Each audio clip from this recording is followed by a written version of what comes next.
Hi there, welcome to Proven Cures. I'm your host, Sarah McLeod. Today is March 27, 2020, and I am reporting from my place of quarantine, my house in my home in New York City. And this is an intro video to a video diary that I am creating, that I actually started creating already, to chart my health progress with the use of an antiviral herbal known as Mutamba. I did a video about the use of Mutamba in a clinical trial for HIV some 3 months ago. And I never thought that I would actually have to use it myself to help myself, not for HIV therapy, but the third use that I saw for it when I was doing my initial research on its various uses over the years. I think it has like a 2,600 year history in used by various tribes in South and Central America for different things. And the third use I saw for it was for upper respiratory infections.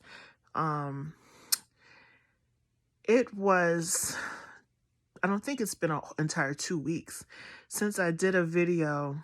I don't mean to keep switching lanes, but I need to kind of bring everything together that has led up to this video diary and led up to my doing this video for you right now.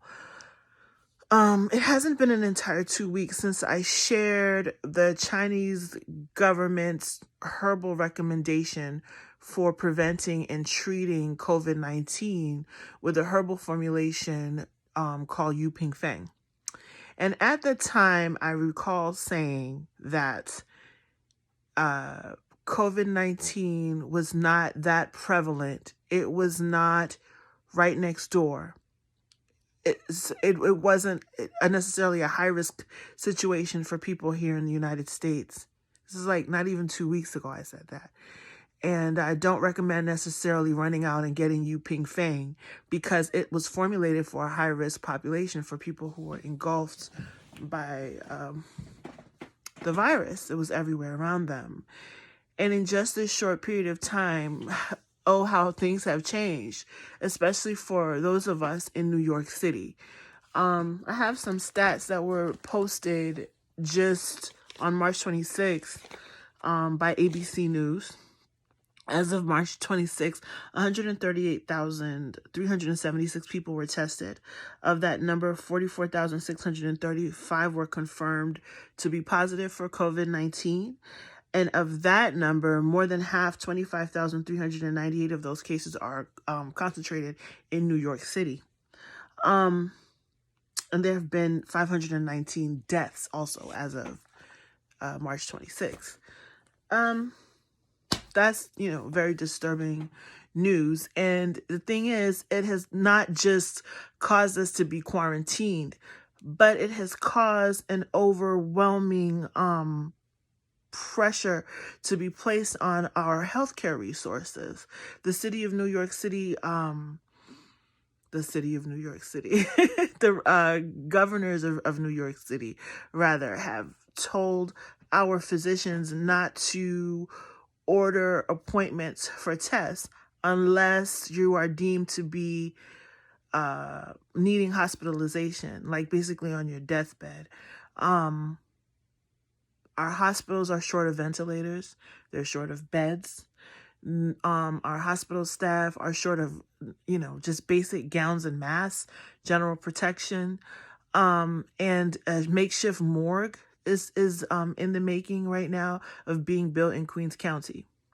So as opposed to, because the influx is so huge and so sudden, there isn't necessarily, dedicated time and thought that needs to be given to quantification of research results needed to actually treat the disease. Right now, we're just in the mode of containing it and trying to just bring the numbers under control. And if that results in your having to be intubated, put on a ventilator, possibly live or possibly die, then so be it. That's where we're at right now. If you have what are considered mild symptoms, Mild symptoms are any symptoms up to the point of not needing to be ventilated, mind you. You are expected to call the Department of Health, who give you a battery of questions, and someone determines whether or not you deserve a call back to actually go to a drive-through site for testing. And I've heard of people actually waiting in line sick for 5 hours or more just to get a test. Last Sunday I felt ill, and the symptoms for me started with nasal congestion. So it was kind of easy for me to dismiss it and just say, oh, it's just a head cold, which I discussed in my first video diary, you know, how I tackled that. And I figured to myself, well, I do predominantly stay quarantined, so I'm sure it's not COVID-19. Also, I, use a lot of precautions so as to keep my nasal mucosa dry so that I wouldn't have drainage into the lungs and I wouldn't develop chest discomfort and difficulty breathing. That was my assumption. And I was successful in keeping my nasal mucosa dry and stuff like that. And I still ended up in respiratory distress on Wednesday. So Wednesday was when I did my first video diary. In that video, I was a bit confused. I kept saying that it was Thursday when in fact it was Wednesday. And I did my second video Friday, March 27th. I have been self-medicating with the Mutamba and am having excellent results. And so excellent are the results, in fact, that I'm thinking that this could actually be a cure for the virus. Mind you, I have not been officially tested, so I may not have it, but I absolutely have had or have just kind of been miraculously whisked out of acute respiratory distress. Even in the second video, if you listen carefully, you'll hear me trying to catch my breath while I'm speaking. I'm speaking much and breathing much easier now after having my 10th dose of the Mutamba. So yeah, this is an intro video, and please follow through, watch my diary. I, of course, don't look that great. I don't look that great right now at all. My hair is not done. Normally I have on a little makeup, so on, but I'm sick. And I'm sharing with you basically from my sick bed in this video and in the other two where I look much worse, dark circles under my eyes and everything.